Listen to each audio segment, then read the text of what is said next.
ಯಲ್ಲಾಪುರ ತಾಲೂಕಿನಾದ್ಯಂತ ಗ್ರಾಮೀಣ ಭಾಗದ ರಸ್ತೆಗಳ ದುರಸ್ತಿಯಿಂದಾಗಿ ವಾಹನ ಸವಾರರು ಏಳುತ್ತಾ ಬೀಳುತ್ತಾ ಸಾಗಬೇಕಾಗಿದೆ.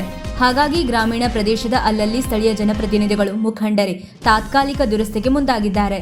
ಯಲ್ಲಾಪುರದ ಎಪಿಎಂಸಿಯಿಂದ ಹಲಸನಕಂಡ ಗುಂಡ್ಕಲ್ ರಸ್ತೆ ಹೊಂಡ ಗುಂಡಿಗಳಿಂದಲೇ ತುಂಬಿ ಕೆಸರುಗದ್ದೆಯಂತಾಗಿದ್ದು ಜನ ಓಡಾಡಲು ತುಂಬಾ ಕಷ್ಟಪಡುವಂತಾಗಿದೆ. ಹುಲೇಕೋಣೆ ಬಳಿಯಂತೂ ದೊಡ್ಡ ಹೊಂಡಗಳೇ ಉಂಟಾಗಿ ಮಳೆಯ ನೀರು ಹೊಂಡದಲ್ಲಿ ನಿಂತು ರಸ್ತೆಯಲ್ಲಿ ಕೆರೆಗಳ ನಿರ್ಮಾಣವಾದಂತೆ ಕಂಡುಬರುತ್ತಿದೆ. ಈ ರಸ್ತೆ ಅವ್ಯವಸ್ಥೆಗೆ ತಾತ್ಕಾಲಿಕವಾದ ಪರಿಹಾರ ಒದಗಿಸಲು ಎಲ್ಎಸ್ಎಂಪಿ ಸೊಸೈಟಿ ಅಧ್ಯಕ್ಷ ನಾಗರಾಜ್ ಕವಡಿಕೆರೆ, ಚಂದುಗೊಳಿ ಗ್ರಾಮ ಪಂಚಾಯತ್ ಸದಸ್ಯ ಸುಬ್ಬಣ್ಣ ಉದ್ದಾಬೈಲ್ ಅವರು ಮುಂದಾಗಿದ್ದು ತಾತ್ಕಾಲಿಕವಾಗಿ ರಸ್ತೆ ದುರಸ್ತಿ ಮಾಡಿಸಿದ್ದಾರೆ. ರಸ್ತೆಯ ಹೊಂಡಗಳಿಗೆ ಮಣ್ಣು ಹಾಕಿ ವಾಹನಗಳ ಓಡಾಟಕ್ಕೆ ಅನುಕೂಲ ಮಾಡಿಕೊಟ್ಟಿದ್ದಾರೆ. ಈ ಕೆಲಸಕ್ಕಾಗಿ ನಾಗರಾಜ್ ಕವಡಿಕೆರೆ ಅವರು ತಮ್ಮ ಜೆಸಿಬಿ ನೀಡಿದ್ದು, ಸುಬ್ಬಣ್ಣ ಉದ್ದಾಬೈಲ್ ಮಣ್ಣು ಸಾಗಿಸಲು ಟ್ರ್ಯಾಕ್ಟರ್ ನೀಡಿದ್ದಾರೆ.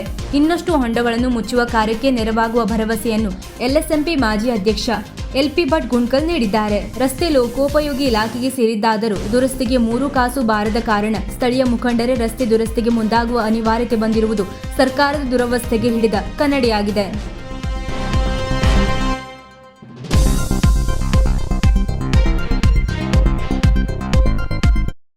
ವೀಕ್ಷಕ ಮಹಾಪ್ರಭುಗಳೇ, ನಮ್ಮ ಚಾನಲ್ ಅನ್ನು ಸಬ್ಸ್ಕ್ರೈಬ್ ಮಾಡಿ, ಶೇರ್ ಮಾಡಿ, ಪ್ರೋತ್ಸಾಹಿಸಿ.